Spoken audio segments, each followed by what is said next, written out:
All right. 3, 2, 1. That was pretty good. That was a pretty good one. I thought it was bad. You thought it was bad? I thought I was off. You usually are. What's up, everyone? Welcome back to another episode of Side Tangent. We're back in the studio, playing around with the lights a lot, learning. We hope you enjoyed Side Tangent, but in a car. But now we're Side Tangent, but in my basement. So Side tangent usual. yeah, Side Tangent normal. Nothing special about today's episode. I'm just kidding. All episodes are special because you're here, Parker, and Well, you make the show. Thank you. How you doing, man? I'm doing good. Had Chili's leftovers for dinner. What was it like It was specifically? Just like a burger and fries. That was all. Hey, everyone knows Chili's is okay food, but it's not at the same time. It's good food. No, at the same time. It's okay, but it's good. I agree. Everyone It's knows that. comforting. It's very good comfort food. Have you had the fried mozzarella yet? Mm-mm. Oh, you should try the triple dipper. You gotta get that. next time. Triple dipper? Yeah, it's an appetizer, but people usually get it from meals. I'm one of those people. I just had it on Sunday. You can pick from like a list of different appetizers they have. But what you need to do is do the Big Mouth bites, which is just sliders. Fried mozzarella. They have regular mozzarella, hot honey, or no, Tennessee hot, and Chipotle honey. And then yeah, it's just like a rectangle of a mozzarella stick pretty much, but it has like the greatest cheese pull ever. And then you can get either the chicken crispers or the Southwest egg rolls. I think That's the order. you're the first person that introduced me to Chili's. I'd never been before. Dude, wow. I There's don't- Chili's here in Utah. You were from here. You I never been to know. Chili's? We didn't. Was eat your out, though. family really into Sizzler? We just weren't in. We were. We were in a health phase at the time, so we just ate very. We didn't go out a lot, so it wasn't until college. See, my family and- went out a lot. And I still do. That's good. Explains a lot. So I was the first person to take you to Chili's? Yeah. Oh. The What'd you first think? time. What'd you think? It was great. Well, I mean, I'm still going on my own accord. True, so. true. I'm proud of you, dude. Wow. Is there any like restaurant that everyone's been to but you haven't yet?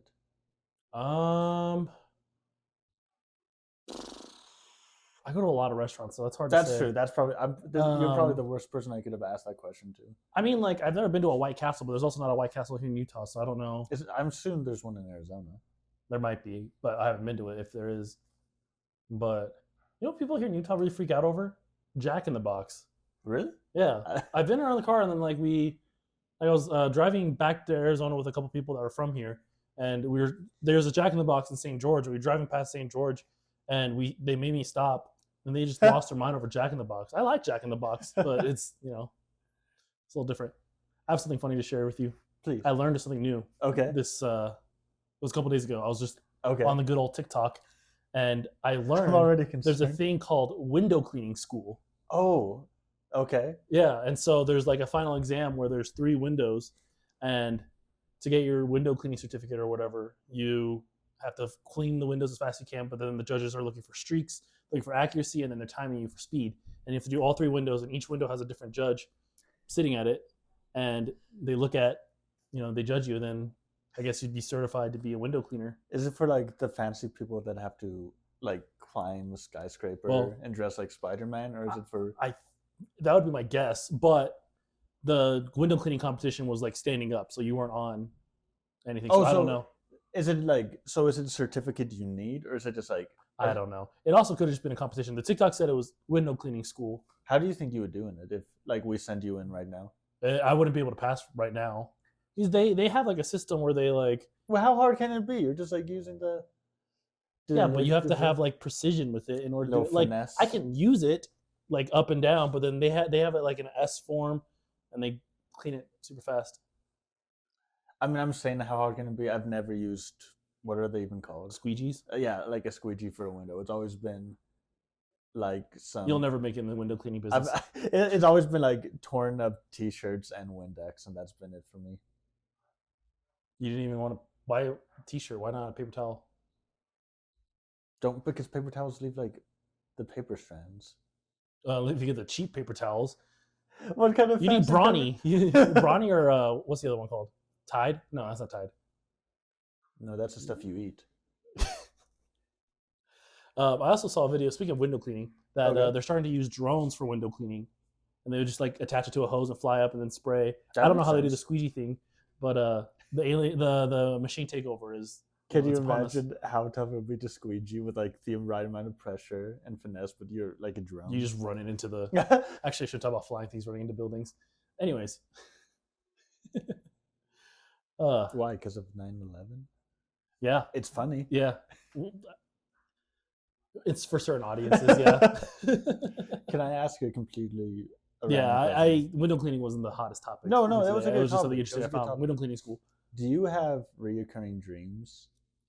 It's been I've had a lot of vivid dreams lately, but I haven't remembered any of them. I did have one as a kid that I would have a lot. It was a scary one. Want to hear it? Sure. Nah, I'll save it.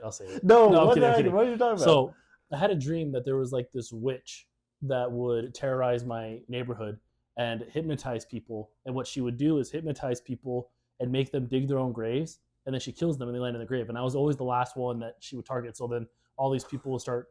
And I had that dream multiple times as a kid. That's terrifying. Yeah. I don't know what it stems from because I don't have a traumatic childhood or anything. So I don't know. But that, like, knowing that you're the last one, that's actually really scary. And it'd always be a random person from my school that would be the last person to try to touch me, and then I wake up. Try to touch. So what? Like there were zombies? Yeah, it was like almost like she hypnotized them into zombies, and they would be digging their own graves. Oh, okay. And then they would go into the grave and die. But then come back up and try to touch you. Yeah, something like that. Something like that. Some dream logic. Yeah. So I don't know what it stems from. I don't know what it's from, but I've been having a recurring dream lately. But when I was a child, it's not so much I have a recurring dream, but I have recurring elements that appear in multiple dreams. And when I was a kid, there was a man who I can never see his face. His face was always obscured by shadow, in a bowler hat and a trench coat, and he would always be like sitting on the side, like standing. Have you seen Meet the Robinsons? I've wondered. I thought you'd bring this up. I legit have wondered if that was because of that movie. Because he has a trench coat, kinda. It's like, but he doesn't look. He's not like gangly like the guy, but he was more. He didn't have a face. Well, I'm sure. I assume he had a face. I just couldn't see it. Gotcha. But he didn't have like the animated look. But he was, and it was weird as he never interacted with the dream. It would be like a crazy. It would be a dream about what? No, I'm just checking the camera. Okay. Oh, good. It would always be a dream about, I don't know, something like me in the forest or me like on a boat or something. But he'd always be like a random observer, but never interact with the dream itself, except for once. Oh, where he charged me. And then he never showed up again. Jeez, dude. But the dream I've been having lately is I keep dreaming that there's this set of islands about the size of Hawaii. Okay. Like south of Australia, so between Australia and Antarctica. Okay. Though in my mind, they're always called the Northern Islands. I've had this dream 4 times where they show up. But today, this morning, when I woke up, I had been given a history lesson about the islands, where there was a massacre there in 1898. Okay. And it was because like there was these soldiers there, and they're like, we need to take this for America. The colonist inside of you is starting to show. Well, because all the soldiers, I think they died or something. Okay, so the colonel of the platoon dies, and then the captain, his name is John Pisces, is like, well, yeah, we're both Pisces. We're both Pisces. Maybe it's a self insert, but he's like, well, we need to like take the island. I think at the time there was only like Russian people. There's no like native population, but there were civilians living there. Okay. And I think it was Russian civilians in the 1800s. But these soldiers from a different country were like, we need to take this from these enemies, but it was only civilians. And so there's a massacre. And then the island, the mountain that the massacre happened on was called Pisces Peak. And I woke up. That sounds legit.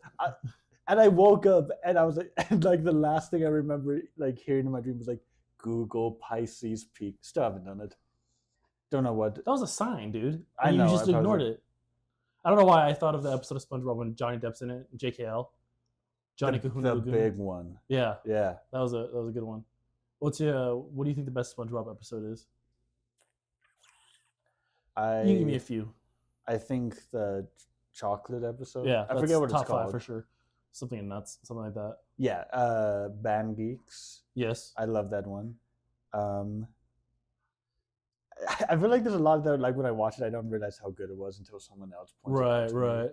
Like, The Magic Conch episode is great. Yes, definitely. You're killing it. Those are those are the ones I'm thinking of. Yeah, I can't think of any more. In my top 5, you know what's funny? I didn't think of the conch one, but that's actually in my top 5 now. I don't know what I'm kicking out yet. So yeah, the chocolate episode, Band Geeks, the conch episode. I think I have to put this in there because it's a classic. The Krusty Krab pizza one is in there. Yes, classic. And then Doodle Bob. Yes. Those are my top 5 episodes. Very close. I think the one that barely just missed it is the one when they're on the Flying Dutchman ship. Oh, I forgot. I forgot what it's called. That's the one I was trying to remember. Yeah, I think that one's barely outside of my top 5. It's cool because friend of the show Brady, didn't grow up watching SpongeBob, but then when he was watching it recently, like it's funny seeing someone without nostalgia pointing out which ones are funny because then you're like, yeah, that is a good one. Yeah, like, I think that's one that really so really funny. liked. I love the part where he's like, "I'll grant you 3 wishes, make it 5 wishes, 4 wishes." What? That's the SpongeBob movie. No, 3 wishes. No, take it or leave it. No, that's Barker. I will bet you money that comes from the Flying Dutchman episode. Are you sure? I will grant you 3 wishes. Make it 5 wishes. Maybe you're right. You should have shook money first. I could have made some money just now. Well, they make that same joke in the SpongeBob movie. When King Neptune's like, be back here in 8 days, it's Patrick's like, he could do it in 7. I thought, because the only one I remember with the wishes from the Dutchman is when Patrick or someone was like, I wish we knew that earlier. And it's like, I wish Squidward was here. That Squidward finally he's finally at peace with falling through eternity. Well, the one where they're like, the Flying Dutchman's like, you get to work on my ship for all of eternity, and Squidward's like, do we get business cards? Do we get business cards? And then he gets banished. I did in my last semester at college, I did a report. I was in a Greek and Roman literature class, and I did a report on how the SpongeBob movie is a metaphor for, I don't know if metaphor is the right word, but a symbolism of the Odyssey. I'd say straight up a copy. Yeah, like not even close. And it's funny when I presented it to the class, like no one, they were like, "How did you know?" Well, I'm like, it's so obvious. It's really the Cyclops, yes. the trench with all the monsters, the granny with the ice cream was like the sirens, and like the White Lotus or whatever, and just so many things. But does David Hasselhoff have an equivalent? The Odyssey is such a big book. I can't remember all the I've never read it. But I mean, even the Bag of Winds. Is that from the Odyssey? Yeah, they had the Bag of Winds, and it was supposed to push them in. And then Odysseus' men opened the Bag of Winds too early, just like Patrick did. I do not remember how Odysseus and them make it past the Bag of Winds. Some remind me. But yeah, it's just a complete... And I got an A in the class, or on that assignment because of the Odyssey. I also wrote a paper in college about rap music in my writing class, and I got an A on that too. Those are the only A's you got. I mean, you're not far off, honestly. I was not a very good student in college. It was college is stupid. Yeah, but you graduated, and that's all that matters. Yeah, I won't go on the college rant. I have a question for you. Who wins in a fight? A cheeseburger or pizza? Do you want me to ask qualifying questions, or do you want to just? Is this like them? Is this them fighting? Yep, they're fighting. So they become sentient. Yeah, they're fighting. Okay. A slice of pizza. It's not a whole slice of pizza. Yeah, and then interpret that however you want. Use whatever stats and imagination you can muster up. The 2 things I have is if it's just like bodily damage, I feel like it'd be easier for the cheeseburger to rip the face off of the pizza. Fair. It's fragile. Unless if all the pizza has to do is knock like the bun over and that's his head. I think I'm gonna go pizza beats cheeseburger. I think it's a close one. This was my thought process behind it. I think cheeseburger is like strength. Pizza is like the speed and agility. The pizza, it's pointed, it's sharp, it has like some precision. High agility. But the burger, it's hearty, it's beefy, it's got that power. So I do think that the burger could probably tear apart the pizza. But I think pizza being sharp enough cut close. And if the pepperoni is kind of crispy, some weapons as well. If it's like a school lunch pizza where it's basically like wood, totally winning. Yeah. It's basically a walking knife. Yeah. So I think whoever lands, if pizza can land a hit, it's game over. Or sorry, if burger can land a hit on pizza, it's game over. But I think pizza is swift enough. It's triangular, so it's aerodynamic. I think speed kills in this situation. I mean, I think it also depends on like how soft the bun is. Because in my mind, the pizza has to pierce the patty to be a killing blow. So if it's like a McDonald's, I don't know, if it's a good burger that's like really soft, I feel like that pizza will go right through. But if it's like a floppy or like a thin crust pizza, I don't know. Right. There's so many qualifiers. Okay, next one. Who do you think wins in a fight? A California roll. Okay. Or spaghetti and meatballs? Spaghetti and meatballs because they can strangle. Next question. Okay. Well, I mean, we gotta think about this though. You know, okay. You know, sushi takes precision to make sushi. It's very delicate. It's very precise. I said precision already. It's healthy. It's vegetables. It's got the the different flavors. It's exotic. Has probably maybe some foreign martial art that spaghetti's not used to. So you gotta give it. It's not just strangling. Sushi can also come in pieces. So if you strangle it, you cut it in half. There's more sushi now. It's tough. There was a huge, in like 2008, I think, there was a huge batch of sushi in New York City, I think. Or I can't remember if it was California or New York. One of the two. One of the big metropolitan, that's not right. One of the big cities in our country. But the sushi had a bunch of mercury in it. So they're like, reporters were interviewing people that were still going to sushi bars and like, I don't care if it makes me glow in the dark. I'm still going to eat sushi. And I feel that. This is my thing. I think a lot of people get on crazy health crazes sometimes, and they're just trying to, to me, this might sound dark. What are we delaying here? You're just delaying the inevitable. Life is short no matter what you do. I knew a guy who's like, you should always eat crappy because healthy people, they linger. They like have a slow death. Yeah. Whereas if you eat unhealthy, it's just like heart attack. Out of your misery. No, I'm not saying don't take care of yourself. Well, I'm just saying I think some people take it so far that I'm like, what are we delaying here? But the argument I think is also though, is it's not so much delaying, but determining the quality of your. That's fair. I just think there's a balance that needs to be. Good. And also because so many health crazes turn out to be nothing. Like all the time, people are like, "This is a health food," and then just in a couple of years, they're like, "Oh, actually, it had a bunch of has aluminum in it." Yeah, exactly. Like, there's no way to win. Like. At the end of the day, it's just like moderation and balance. Moderation's for the week, if you remember from the last. Oh yeah, so that's not. So if you're a weakling. So if you're gonna eat cake, eat the whole damn cake. But I don't know. I think that like anything could happen to you. A tree could fall and hit you randomly. A sign could fall. You can get in a car accident. Life could happen at any moment. And so why would we deprive ourselves from some of these moments in life? Because anything could happen. Now that's a dark thought. That's a slippery slope. It's a slippery slope. I'm trying to. I don't want this to be dangerous. I'm trying to get the point across that there's a balance. Take care of your body. Work out. I'm trying to work out more. But also enjoy. So that my quality of life that I do have here on Earth is good. But if I'm spending my whole time worrying about that I'm missing, then I feel like that it's like what's that kind of graph called? It's like a bell curve. No, not a bell curve. There's like a point of, it's like a graph, and there's like at the point at the top. This is like never mind. No, I know what you're saying. I want to put a graph here in the graph and edit. No, I know what you're saying. Yeah. The dumb, smart, dumb. Wait, smart, dumb. No. Dumb, smart. Okay, we're both dumb. Dumb, and then the people watching. Okay, whatever. I don't know. That's just what I think. Speaking of thinking, I guess that could go under things I think about a lot, but I have a hard time explaining because I had a hard time explaining that. So, dang, I didn't. What a transition! I didn't announce the segment before I said that though. No, it was. So we'll start over. Okay.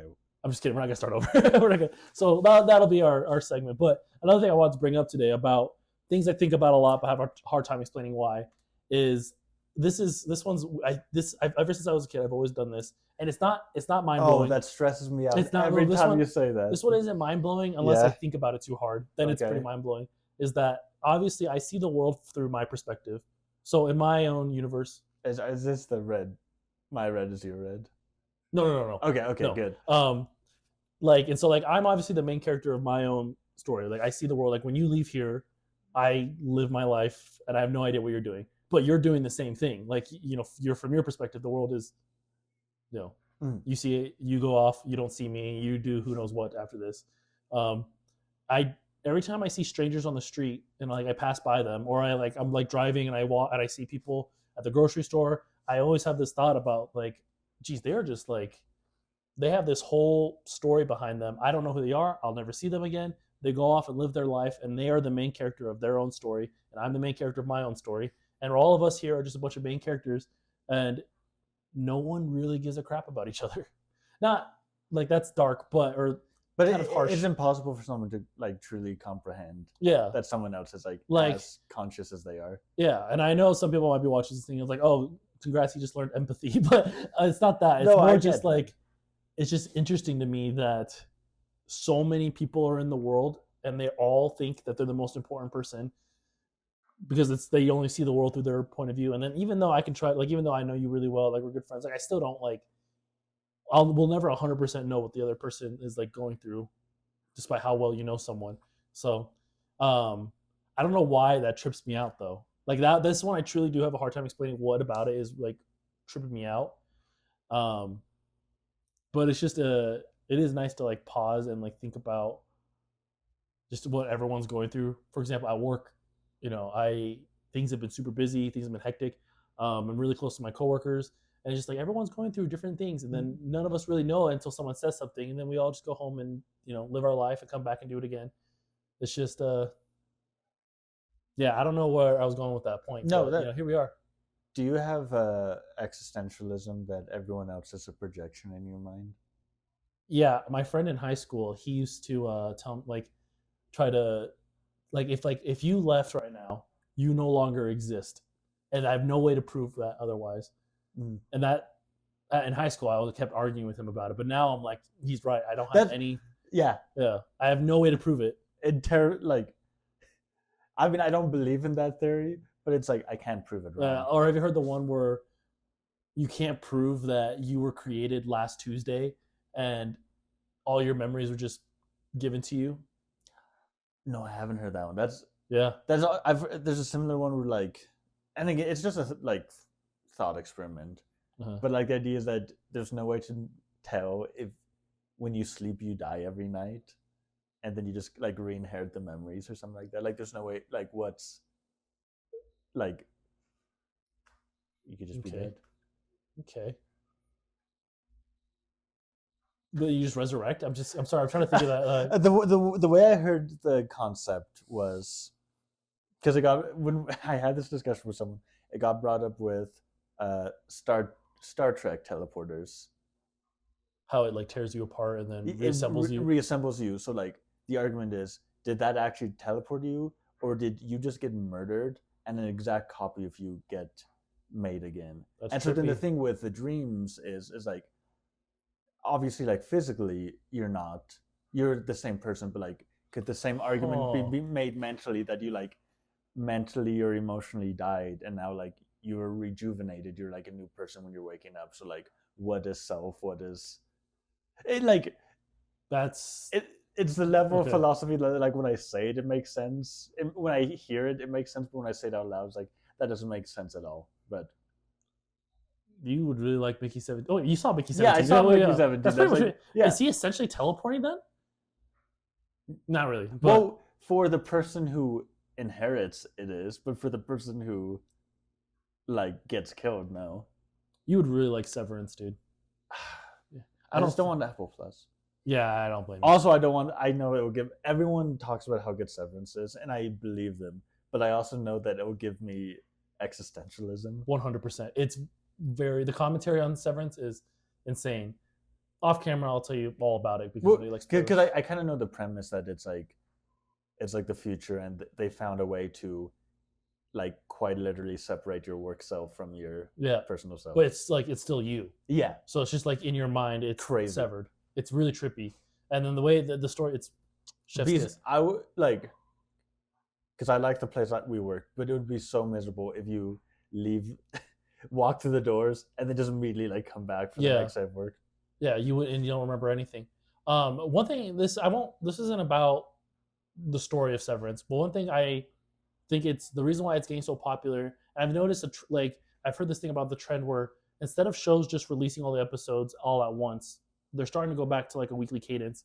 And I've noticed this with even trailers now, is that there are actually these two aren't related. I lost my train of thought there for a second. Yeah. But it's like when you release the episodes week by week, Severance is giving people that opportunity to theorize and to guess what's going to happen. Point. That's why I think Endgame MCU was so successful, is because all this guessing and theorizing of what's going to happen. I think that's something that they're missing now, is that they're revealing too much that's going to happen. And so people don't have that opportunity to theorize how things are going to play out. And they oversaturated it with a bunch of stuff. But I think Severance has that element that it kind of reminds me of when Stranger Things was coming out.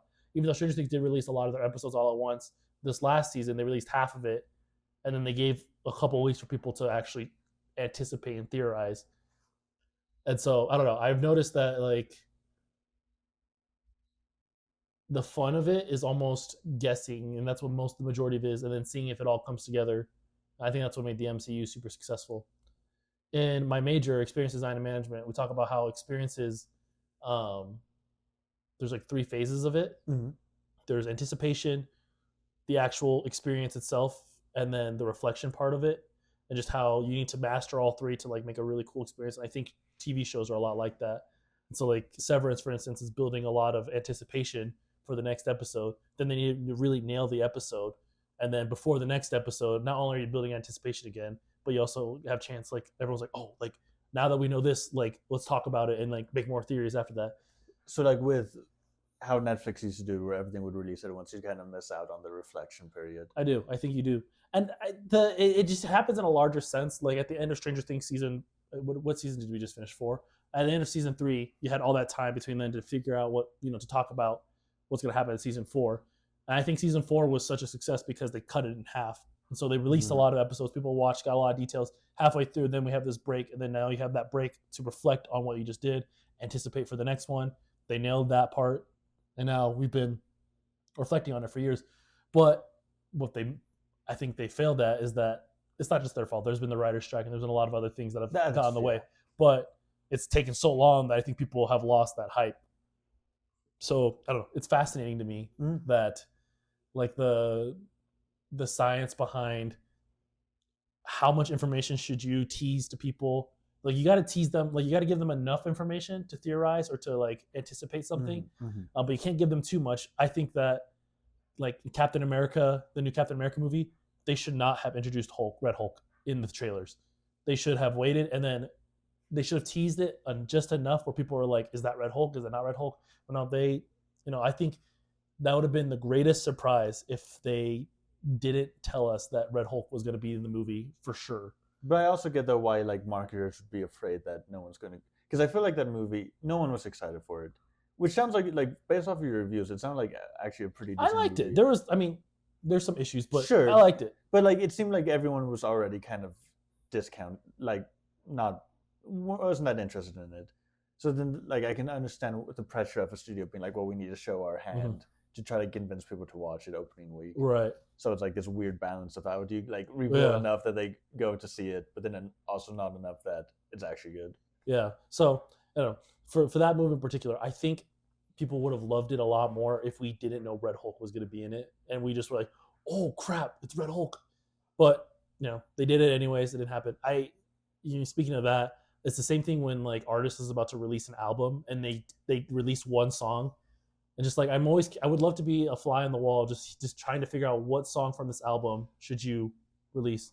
What's so funny? I have no concept of this. Oh, so have you seen Bohemian Rhapsody? No.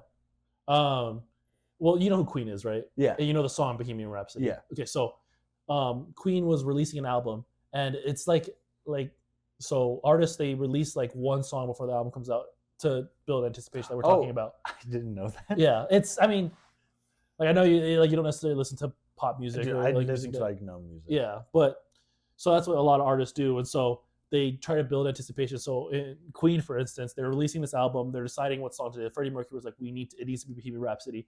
And then their label at the time was like, no, it can't be Bohemian. I forget what song they said it should be.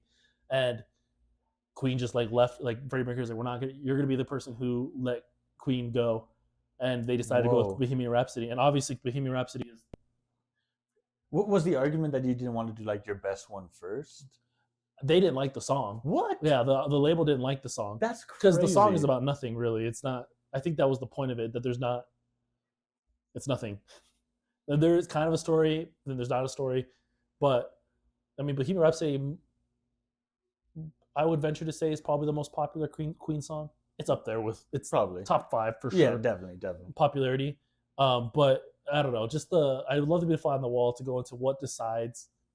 Like, which song should we release first? Because it goes back to the point, like, do you want to release this is the best song? Or song, some people release more than one. Or do you want to release a good enough song so that the best song doesn't get out there? Like, you don't want people to be like, oh, this is it, and then everything else is a disappointment. But you also don't want it to be too low where people don't listen to it afterwards. I think movie trailers are the same way, where you have to give people just enough to anticipate at the, like, it's that threshold thing I was talking about. Like, it's just right there. Yeah. I'm not an expert at any of this, marketing and things like that. It's fascinating to me that we figured all this stuff out, and that some people are good at it and some people aren't. But yeah, anticipation. But hey, that's why we have the podcast, to talk about our opinions. Yeah. And pretend that we know what we're saying. Yeah, we don't know what we're talking about. Honestly, sometimes when we do these episodes, I always wonder, like, if someone's listening to this, like, these guys are idiots. They don't know a single thing we're talking about. So I'm hoping this is some kind of consolation where I know we don't actually know what we're talking about. I'm just using any of the information that I do have and trying to make a conversation out of it for your freaking entertainment. Sorry, I shouldn't yell at the fans. That was really rude of me. You were gonna say something? No, I'm just kidding. Oh my gosh. Should we call it there? Yeah, I think it's good. Yeah. All right, guys. Thank you guys for joining us for this episode of Side Tangent. New schedule. We're trying to release every Saturday now. Comment down below. Let us know if there's anything you'd like us to talk about. Any last words? Have a grand fiddly dastic week. Is this really how you wanted the episode? Yeah. I'm dragging this out now so that. Oh my gosh. I'm just kidding. Love you guys. Bye.